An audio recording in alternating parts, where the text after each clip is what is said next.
योग वशिष्ठ सार 4:1 says, एष स्वभाव अभिमतम स्वतः संकल्प धावति चेतना स्वयं अम्लाना स एव इह मन आत्मना.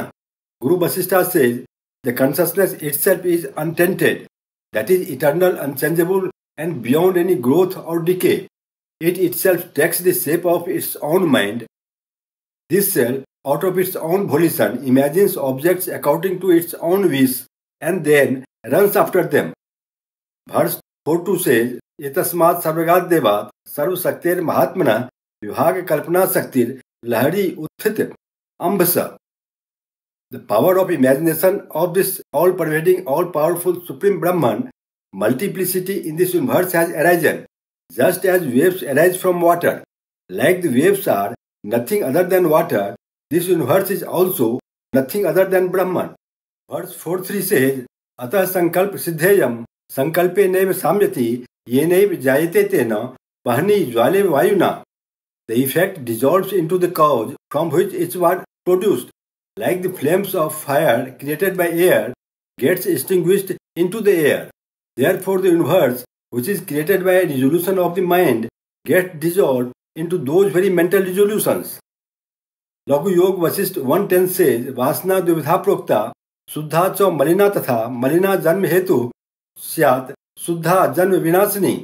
The desires are of two kinds, pure and impure. The impure desires are the cause of rebirth, and the pure ones are the cause of liberation.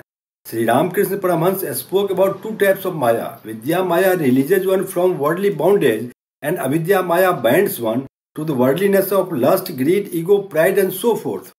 Mandukya कारिका 3:32 से आत्मसत्यानुबोधेन न संकल्प यतेदा अम्नस्त्वं तदा जाति ग्राह्या भावे तदग्रहम्.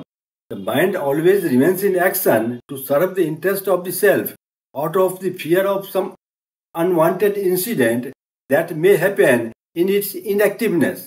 Mind thinks itself the sole owner and protector of the self.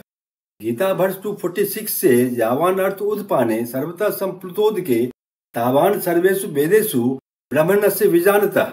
The extent of need of water fulfilled by a well is better served by a reservoir.